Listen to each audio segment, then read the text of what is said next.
तो संत सम्राट सतगुरु कबीर साहब की सभा में न्याय मिलेगा। न्याय पाने वालों को तो न्याय मिलता ही है, लेकिन उनको भी न्याय मिल जाता है जो चोर डकैत होते हैं। मैं अपनी आंखों देखे दृश्य बता रहा हूं प्रेमियों। ये जो मंडियां लगती है ना, ये जो बाजार जिनमें सब्जी भाजी बिकती है, उनमें भी खराब किस्म के आलू को बेचने वाले व्यापारी आगे चिपसोना का आलू लगा लेते हैं दिखाने के लिए, लेकिन बेचते बेईमान उसको ही है जो उनके पास होता है। दिखता आपको वो है चिपसोना, सभा आपको संत सम्राट सतगुरु कबीर साहब की लगती है, लेकिन बिकता धंधा उनका वही है, मीठे आलू खराब आलू। आप उनसे हाथ भी लगाओगे कि इनमें से दे दो, हाथ हटा देगा, कहीं दूसरी जगह से ले ले, मैं तो यहां से दूंगा। केवल वो दिखाने के लिए मंच लगाए जाते हैं, सजाए जाते हैं। तो प्रेमियों बड़ा कठिन मार्ग है।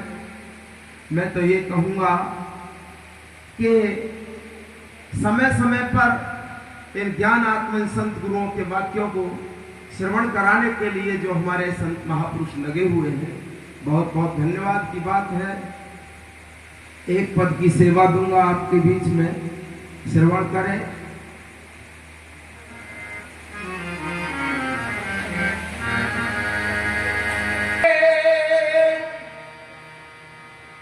इन्हें भला जो सुनकर करे विचार,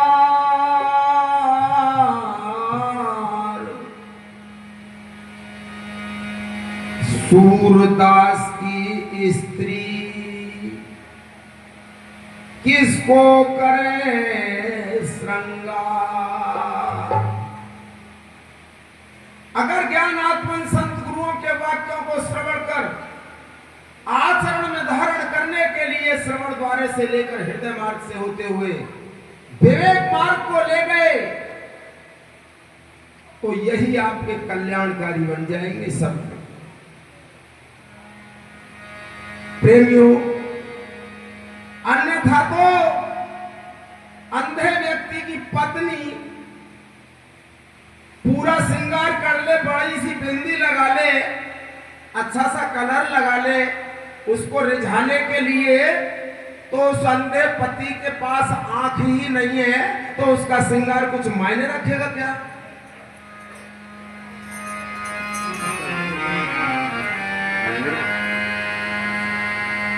और परख पद, और परख पद है आतिजी नावे।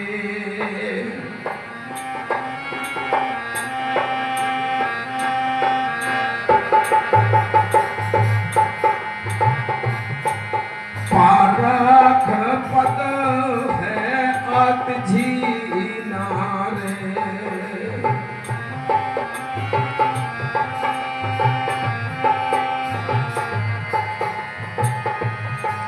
कोई जानेंगे संत सुजाने गुरु जिन मिले प्रवीणा ने।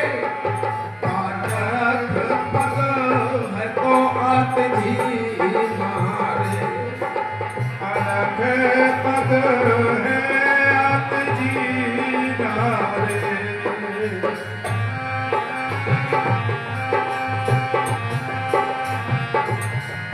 कोई जानेंगे संत सुजाने गुरु जिन मिले प्रवीणा ने। परख पद है आतिजी नारे। परख पद है आतिजी नारे।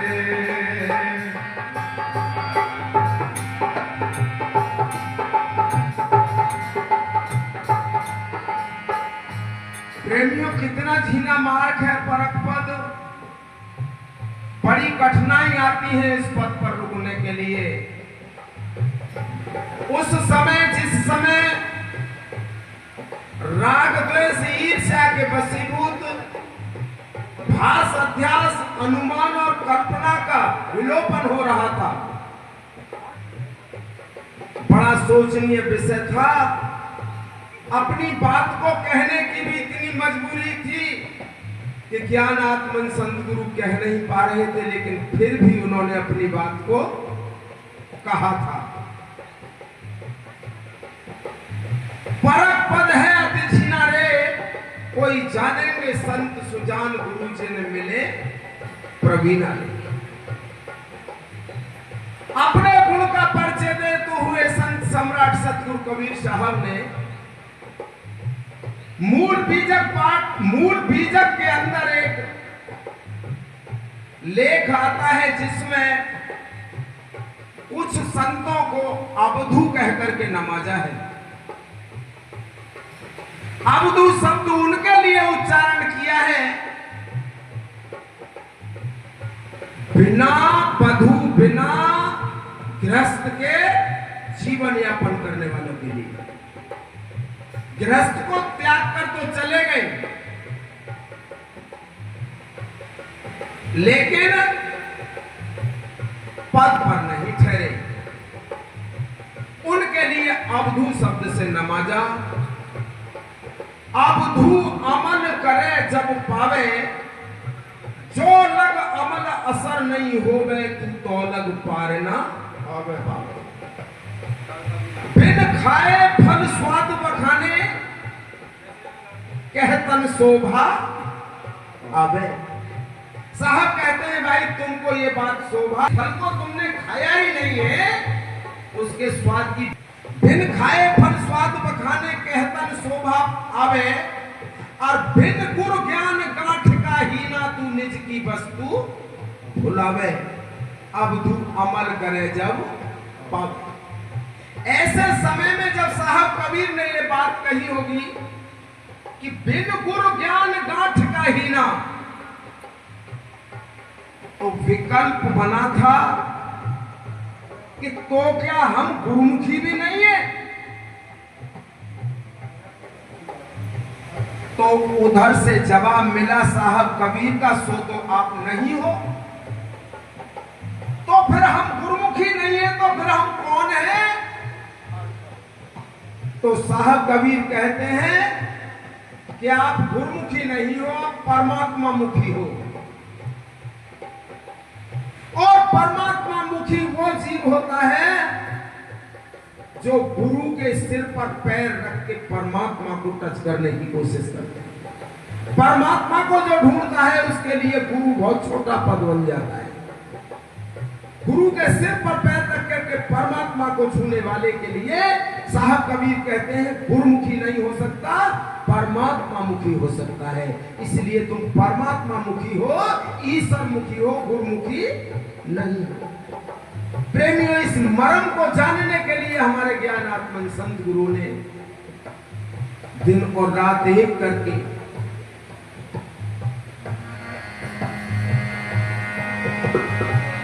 ये आपने पढ़ाओ भाई अंदाजे वाले को।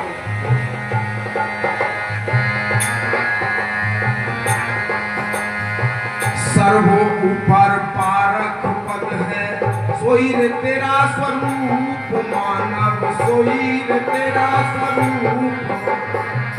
सर्वो पर पारक पद है, सोई तेरा स्वरूप मानव, सोई तेरा स्वरूप।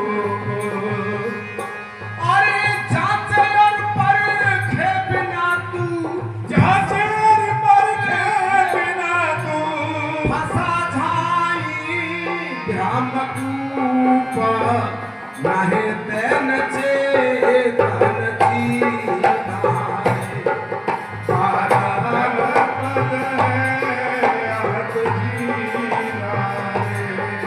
कोई जाने संत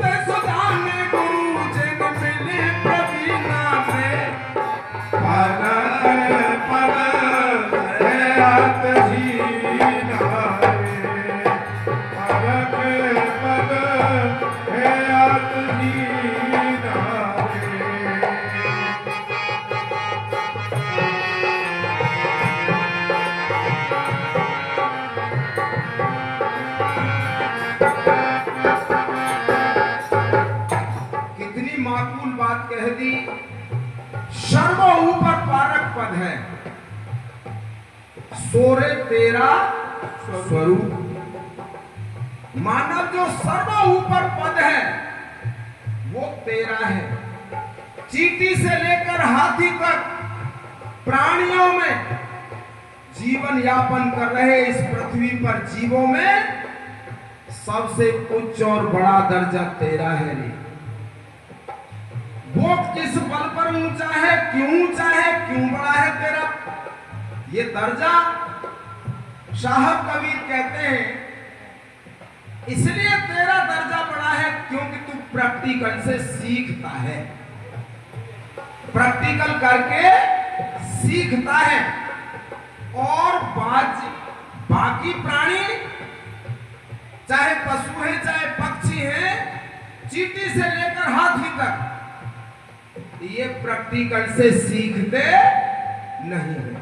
इनका नेचुरल ज्ञान जितना था अतीत में इतना आज वर्तमान में है और इतना ही भविष्य में रहेगा। लेकिन मानव तू जैसे अतीत में जीवन यापन करता था आज वर्तमान में बहुत आगे चला गया है और भविष्य में और ज्यादा आगे जाएगा। क्यों?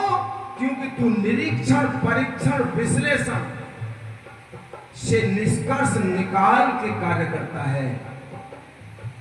इसलिए तेरा पारक पद सर्वो ऊपर है। विचार करके देख लो प्रेमियों, किसी ऊंट का, गधे का, भैंस का, बैल, गाय का बच्चा आज जन्म ले, पानी पर उसे कतई तैरना मत सिखाओ। आने वाले 2-4 दिन के बाद ही उसको पानी में फेंक दो, तैर के बाहर आ जाएगा, डूब के नहीं मरेगा। क्या उसने पानी पर तैरना सीखा? नहीं, लेकिन डूब के नहीं मरा, तैर के बाहर आ गया। इतना उसका नेचुरल ज्ञान है। और मानव तू, तेरी उम्र चाहे कितनी भी हो जाए, अगर तूने पानी पर प्रैक्टिकल में तैरना नहीं सीखा तो उम्र तेरी चाहे 50 वर्ष हो जाए, पानी में फेंक दिया गया, डूब के मर जाएगा, कोई बचा नहीं सकता। इसलिए तेरा गुण इसलिए ऊपर है कि तू प्रैक्टिकल से सीखता है। और प्रैक्टिकल विषय है ज्ञान का, भक्ति का नहीं है। भक्ति से इस देश का कल्याण कुछ नहीं हुआ है। जितना इस देश का उत्थान कल्याण हुआ है, हमारे महापुरुषों को पहचान मिली है, वो ज्ञान के बल पर मिली है, विज्ञान के बल पर मिली है। भक्ति से कोई पहचान नहीं है। जहां हमारे महापुरुषों की भक्ति से पहचान कराने की कोशिश की है, वहां हमको मुंह की खानी पड़ी है, वहां हमको नीचा देखना पड़ा है।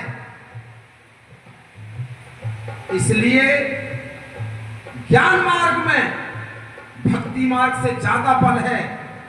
और भक्ति मार्ग को धुतकार करके बाबा साहब अंबेडकर साहब ने ज्ञान मार्ग का परिचय देते हुए ललकार करके जवाब दिए हैं प्रेमियों। तर्क किए हैं तो हमारे ज्ञान आत्मन संतों ने कैसे बिंदुओं पर किए हैं। देखो, आज भी इस काल कलिहारी युग में इन लोगों को, मैं कहूं इन बेईमान लोगों को इतना पता है कि तुम्हारी बातों को समझने लगे हैं, फिर भी ये कहने में चूक नहीं रहे हैं, धड़ल्ले से कह रहे हैं, भरी समाज में कहते हैं। और किस प्रकार कहते हैं? कर्म करो, फल की इच्छा मत करो। अरे पुराने समय में कह दिया करते थे, गुलामी तुम ये कह करके इनसे ले लिया करते थे, आज ये गुलामी तुम्हें नहीं देंगे। हमारे महापुरुष इतने सामर्थ्यवान हो गए कि आज इनको गुलामी नहीं करने देंगे। ये तर्क करेंगे कि हम कर्म क्यों करेंगे जब इसका मेहनताना नहीं देते हो, तो हम कर्म करेंगे ही नहीं। मेहनताना मिलेगा, इसकी मजदूरी मिलेगी तो कर्म करेंगे, अन्यथा हम कर्म नहीं करेंगे। प्रेमियों, हमारे महापुरुषों ने दलीलें दी, उदाहरण पेश किए। जब इस तरह का प्रवचन चल रहा था कि भागवत का ज्ञान कहता है रे कर्म करो, श्री कृष्ण वासुदेव यादव गीता में कहते हैं कर्म करो फल की इच्छा मत करो। हमारे महापुरुष तर्क करते हैं ये हमारी लेबर कर्म नहीं करेगी, कर्म जब करेगी जब इनको मेहनताना दोगे, इनकी मजदूरी दोगे तो ये कर्म करेगी, अन्यथा कर्म नहीं करेगी, तुम्हारी गुलामी नहीं करेगी, क्योंकि इसका फल नहीं मिल रहा है। उन लोगों ने कहा फल तो इसका मिलता है। हमारे महापुरुषों ने कहा कहां मिलता है? बोले स्वर्ग में मिलेगा आगे चल करके। बोले इसकी कोई रसीद काट के देते हो क्या? इसका कोई प्रूफ है कि आगे स्वर्ग में जाकर के मिलेगा भी क्या, कालांतर होने पर मिलेगा भी क्या? तो कहते हैं हाँ प्रूफ है। तो क्या प्रूफ है? कि लो देखो इस गीता पुस्तक में लिखा हुआ है, लिखा है ना लिखा है, कर्म करो फल की इच्छा मत करो, इसका फल स्वर्ग में मिलेगा, आगे मिलेगा। हमारे महापुरुषों ने कहा ठीक, ये प्रूफ है।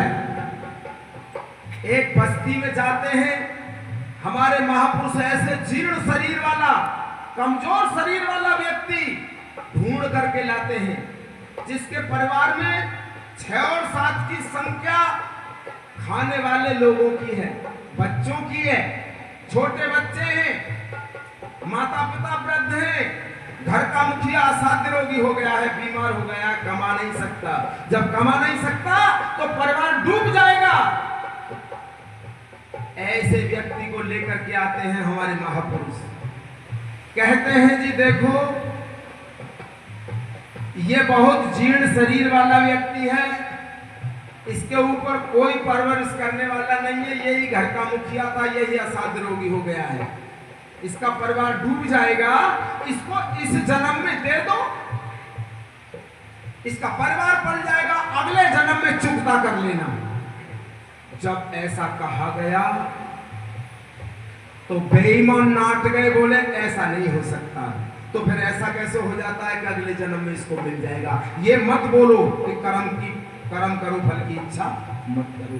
तो इनको ज्ञान हुआ है कि कर्म करने के बाद मजदूरी मांगनी चाहिए, और आज अगर नहीं देते हैं मजदूरी तो कोर्ट में रिट दायर कर देता है मजदूरी। ये किसी देवी और देवता, भक्त और भक्ति ने नहीं दिया, ये हमारे महापुरुषों ने, ये अधिकार, ये ताकत, बल, शक्ति बाबा साहब ने दी, जिसके बल पर आप कोर्ट में केस कर देते हो।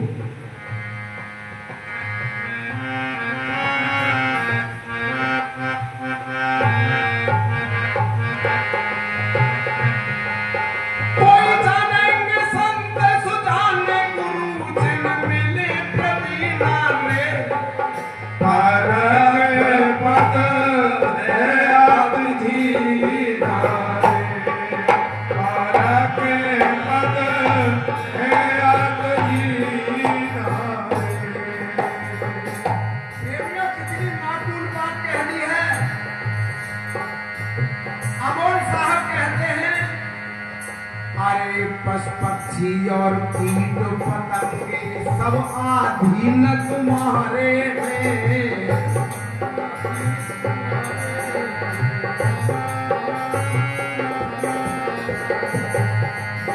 हाँ पक्षी और कीट पतंगे सब आधीन तुम्हारे हैं। सत्कर्मों का ज्ञान नहीं जैसे भोगत भोग विचारे हैं।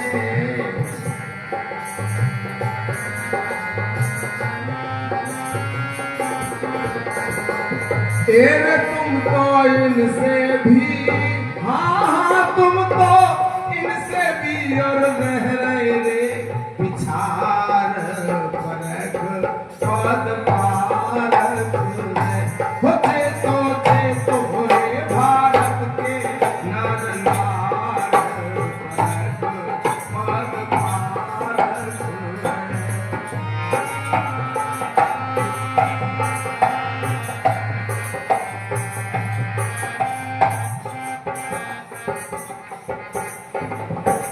हमारे महापुरुषों को ये बोलने की क्यों जरूरत पड़ी? जब वो देख रहे थे, क्या देख रहे थे कि एक जानवर अपने धोखे को मिटा रहा है। भाई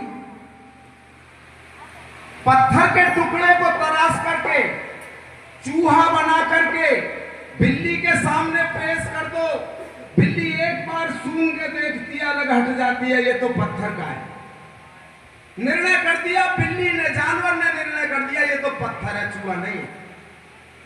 खरगोश पत्थर से बना करके कारीगर ने कुत्ते के सामने पेश कर दिया, कुत्ते वर्गे जानवर ने एक बार सूंघ करके अलग हट गया, ये तो पत्थर है। और ये मानव कितने युगों से पत्थर से टकरा रहा है, उसके सामने गिड़गिड़ा रहा है और उसे देवता बता रहा है, अपना भगवान बता रहा है, लेकिन ये नहीं समझ पा रहा है कि ये पत्थर है। साहब कहते हैं इसलिए तुम कुत्ता बिल्ली के ज्ञान से भी पीछे रह गए। वो ज्ञान कर रहा है, वो जान रहा है ये पत्थर है, लेकिन तू युगों युगों से पत्थर की मूर्तियों को देवता कह रहा है। इसको ये निर्णय नहीं कर पा रहा है कि ये पत्थर है। पशु पक्षी और कीट पतंगे ये सब अधीन तुम्हारे हैं, सत्कर्मों का ज्ञान नहीं तासे भोगत भोग विचारे हैं। अरे तुमको रह रहे और इनसे भी पिछाड़, इनसे भी पीछे रह गए। परख पद पारक है, चेतो चेतो रे भारत के नर नार। प्रेमियों पद के अंदर जो कहा, सर्व ऊपर पारक पद है, सोरे तेरा स्वरूप और जांचे और परखे बिना तू फंस गया धाई भ्रम को।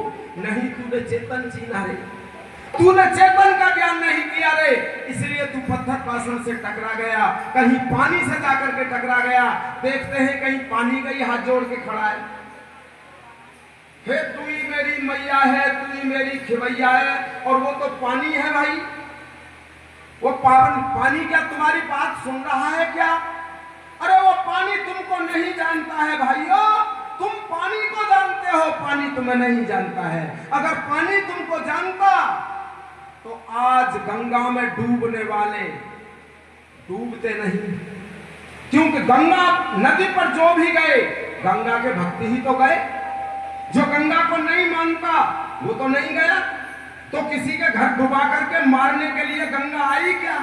तो जितने भी डूब करके मरे वो भक्त मरे, ज्ञानी लोग नहीं मरे, ज्ञान के बल पर जीने वाले लोग नहीं मरे। भक्ति में सराबोर जीव डूब डूब करके मरे, क्योंकि भरोसा किया ये पानी है, ये हमारी मैया है। लेकिन भाई वो पानी है रे, कहीं पृथ्वी का हाथ जोड़कर खड़ा है, तू मेरी मैया है। अरे उन परिस्थितियों को समझो कि इनको मैया क्यों कहा गया, गंगा नदी को मां क्यों कहा गया, एक गाय को मां क्यों कहा गया, इनको समझने की जरूरत है। वो समय था जिस समय गंगा को मां कहा गया था, पानी का अभाव था, पृथ्वी पर नमी नहीं थी, भूमि में अन्न पैदा नहीं होता था। भूमि को सींचने के लिए अन्न पैदा होता था, भुखमरी दूर होती थी। गंगा को गंगा मां कहते थे। हमारे महापुरुषों की अस्थियां विसर्जित की जाती थी, कैल्शियम होती है, वही हड्डियों का पानी हमारी फसल को मिलता था, इसलिए गंगा मां कहते थे। इस जमीन को चीर करके, इसका सीना चीर करके बीज को उगाने की शक्ति प्रदान करते थे। हल में जोते गए बैल बछड़े जिनको गाय से मिलते थे, उस पैदा करने वाले बच्चों की मां को, गाय को मां कहते थे।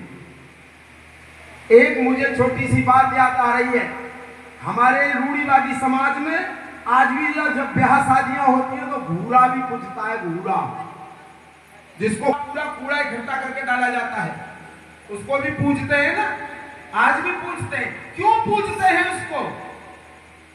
प्रेमियों, जगह के अभाव में कूड़ा ज्यादा हो गया था किसान के यहाँ, जगह और कोई डालने के लिए नहीं थी, उसने वो अपने खेत में डलवा दिया।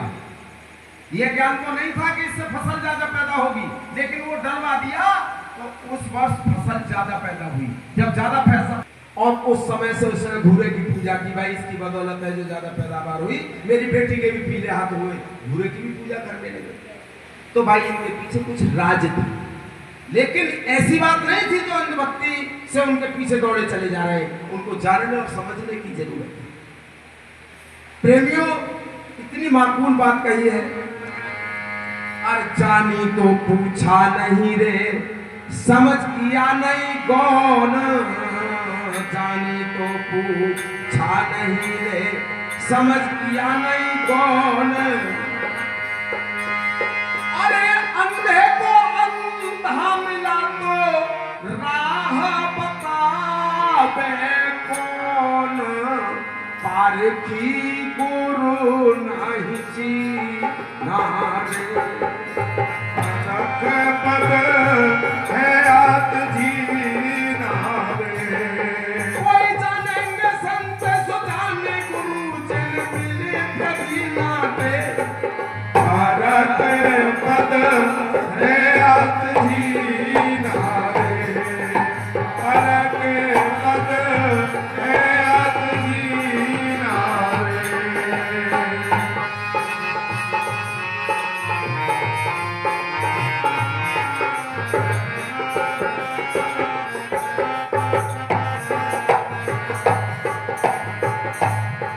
और क्या कह दिया? आज 4 वेद 6 शास्त्र 18 पुराण 9 व्याकरण के ज्ञान से सत्संग सफल हो जाता तो अपने दरवाजे पर कोई ज्ञानात्मन संत गुरुओं को नहीं बुलाता। प्रेमियों, साहब कहते हैं 4 वेद 6 शास्त्र है रे, जे तक है सब लेख। 4 वेद 6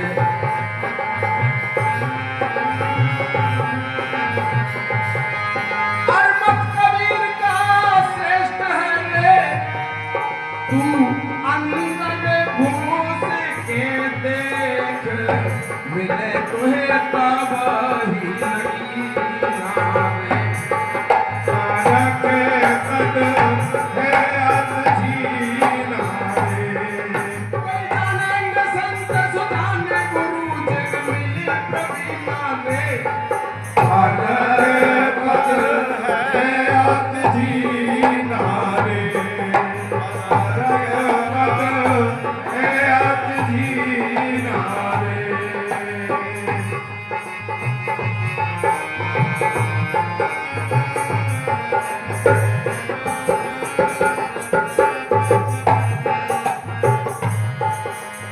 इतनी माकूल बात कह दी प्रेमियों।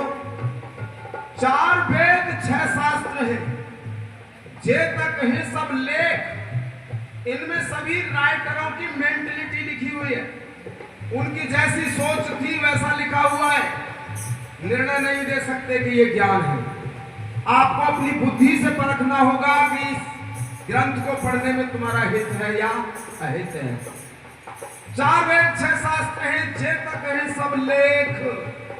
और मत कबीर का श्रेष्ठ है, तू अंदर घुस के देख। मिलेगा तो है तब ही नगीना रे। परक पद है अति जीना।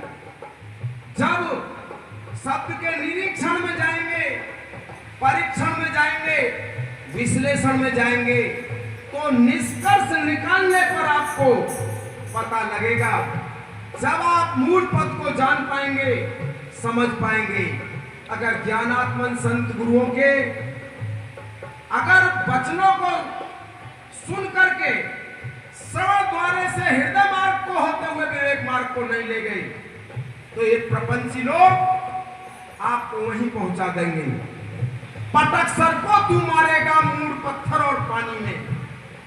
जहां तीर्थ स्थलों पर भेजेंगे तो ये पत्थर और पानी ही मिलेगा, तेरी लूट ही होगी। अगर ज्ञानात्मन संत गुरुओं के वाक्य नहीं माने, पटक सर को तू मारेगा मूल पत्थर और पानी में। अरे आत्म ज्ञान बिन परिचय काल की मार खावेगा। बिना साधु गुरु निर्णय नहीं कोई बतावेगा। जगत पूरा लुटेरों का नहीं तू पार पावेगा। प्रेमियों, इसलिए शब्दों पर विशेष गौर करनी चाहिए, शब्द की तह तक जाना चाहिए। अगर हम चेतन से हटकर जड़ का ज्ञान कर रहे हैं तो हम धोखे में जा रहे हैं। भाई, जड़ से हट करके चेतन का ज्ञान, इस दिशा की तरफ हमारे महापुरुष लाए हैं। जितने भी विद्वान हमारे महापुरुष, जिनके योगदान से हमारे समाज का कल्याण हुआ है।